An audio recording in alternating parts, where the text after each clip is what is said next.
So here we have a video that I just posted.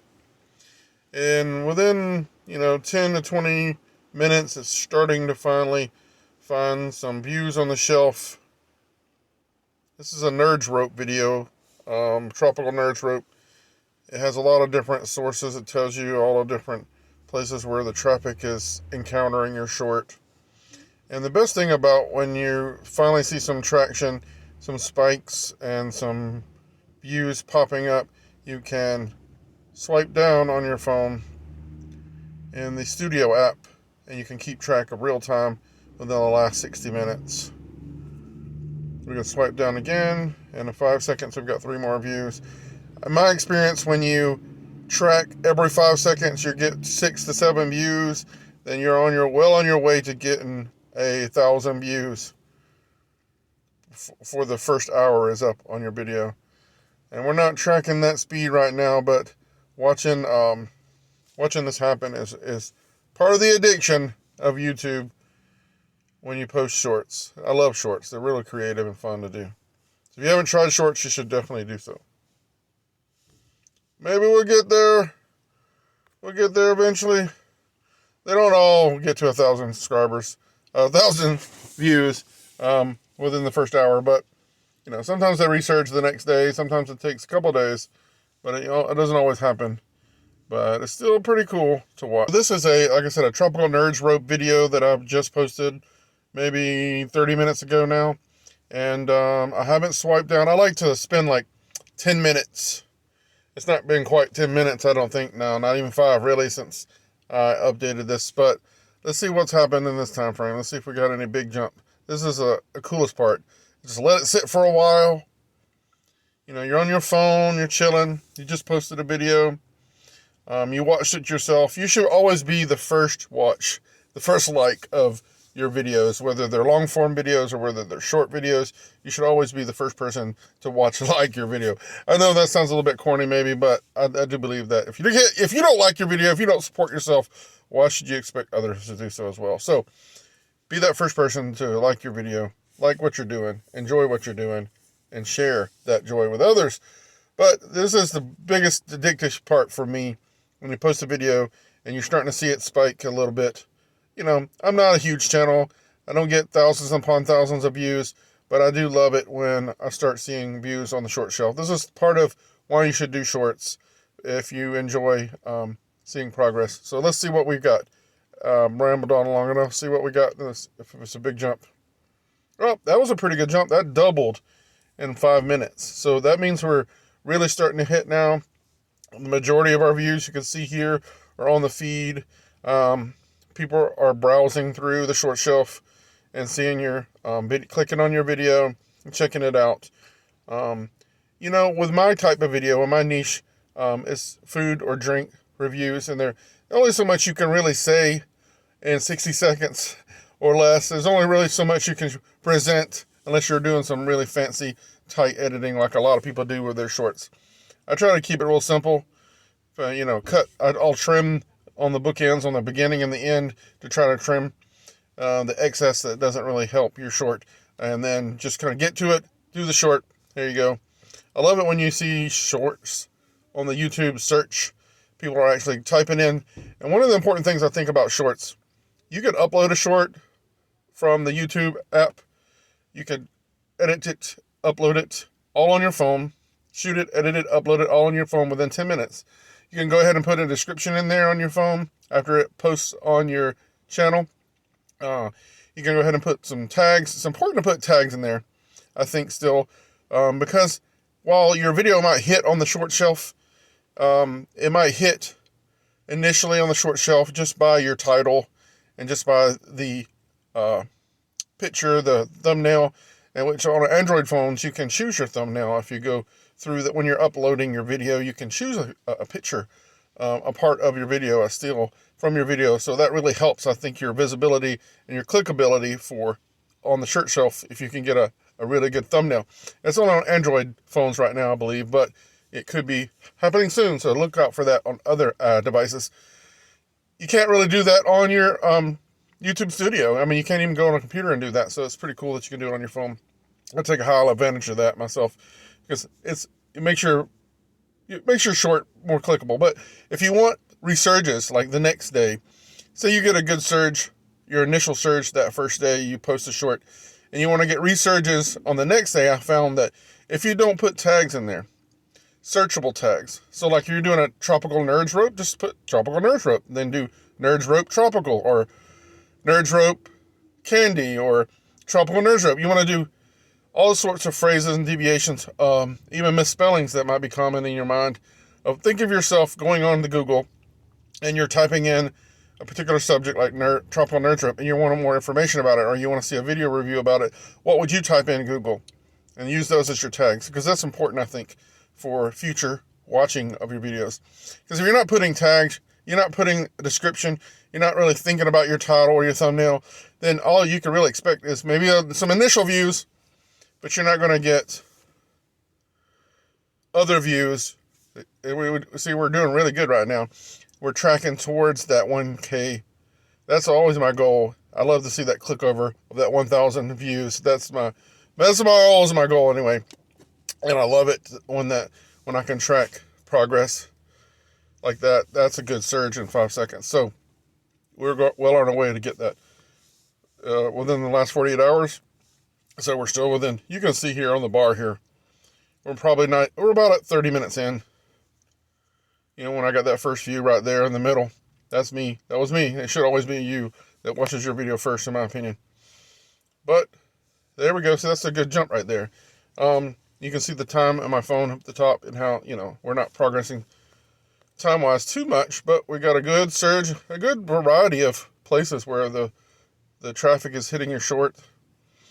And a large part of the short shelf, people's attention spans, I've also encountered that I'll do a 60-second short on a subject like nerds rope. And then I'll go do what I call a mini short, a 15-second cut of that same video, the same raw video that I shot. I'm going to do a 15-second version, and I'm going to take a different slant on it. So if I'm in my 60-second video, if I'm doing a version where I'm just saying, here, look at this. This is food. This is what it looks like. This is what it tastes. I might do a 15-second version of just showing the product. Say, hey, look, this is this. Oh, yum, good. That's it, And it seems counterproductive and maybe a little bit cheap. But why not do a 60-second version of your short and a 15-second version of that short? Maybe not share it the same day, but you're also going to get more views and more subscribers and more, potential ad revenue if you're monetized, because views are what count on shorts. Doesn't matter how long they watch. Doesn't matter about the click-through rate on a short. It doesn't matter. A lot of factors that really what we look for in long-form content. It's a whole new frontier with shorts. So I think about it as terms of views. So you want the most views possible. So if you spend the time, energy, and effort shooting a short, why not get as much? Why not squeeze it, milk it as much as you can? I've done probably 4 or 5 different shorts off one raw video, and I don't try to say or present the same kind of tactic or angle, so to speak. I try to have different angles to entice even maybe the same viewer to watch that same video, even though they might feel like they've been cheated because they're watching the same video. But I might do a voiceover, or I might put some music, since we can use music now, and on the shorts, and not get held back on the monetization of those. We might have to share that revenue with the music person, but that's fine too. I'd rather share than not make anything. So there's a lot of different ideas and avenues you can take with shorts. So let's see, we got 508 views right now. We've got them probably 10 seconds. I don't know. Let's see what we got. See, that's a good jump there. 7 views in 10 seconds. So let's swipe it again. 1 Mississippi, 2 Mississippi, 3 Mississippi, 4 Mississippi, 5 Mississippi. And that's a really good jump there. 5 views in 5 seconds. So we're definitely tracking. Look out, we're spiking up to certain. I don't know exactly what this bar denotes. There's a lot more smart people out there in this YouTube land than me. They could probably tell you.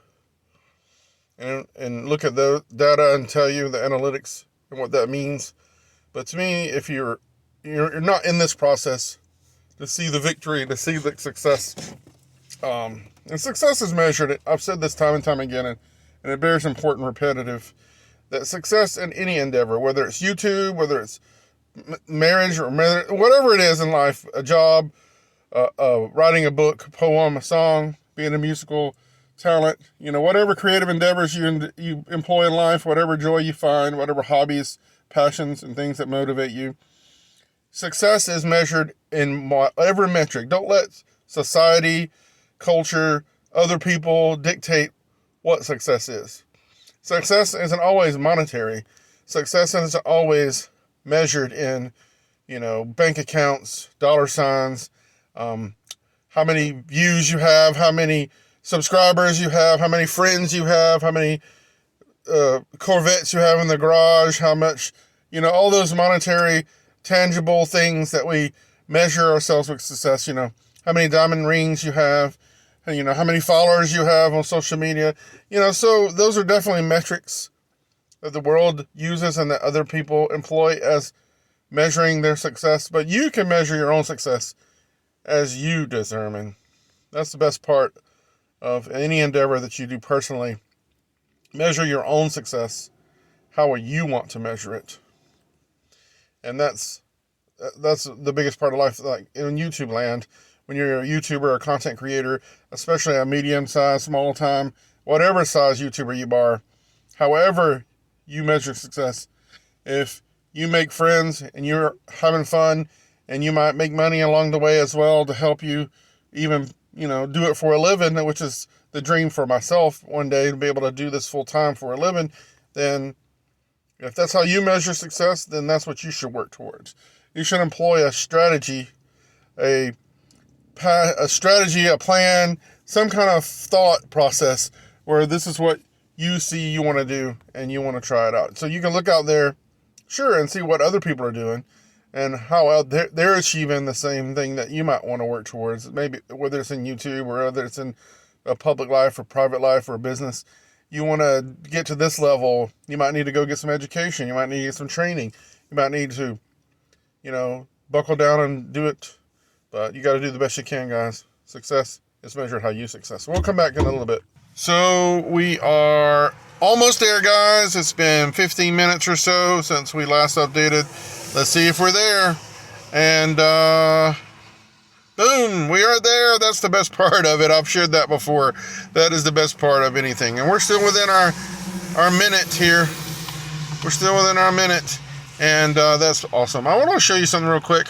If you go down here to your dashboard, I got 7 subscribers. I was at 2160 before that short, and I got 7 subscribers out of that one short. I'm doing really well with views and shorts this month. Tropical Nerds Rope. So if you go to your studio app on your phone and you click on the video like that, that's the video, and you come here and click video analytics, and this is where you can see the different things. I actually got 5 subscribers from that particular short, and obviously it's still no revenue until tomorrow, but real time, this is the views and this is the traffic. If you click on the real time like that, then it differentiates. You can choose within the last 48 hours, or what we were looking at was in the last 60 minutes, and we've gotten really no views since the last time I updated or swiped it. So that's how it works, and you should definitely go and try this process out if you haven't already done so on your studio apps. The most handiest thing ever. If you're not using your studio app to follow everything going on with your channel, then you should definitely get it and use it. And do some shorts!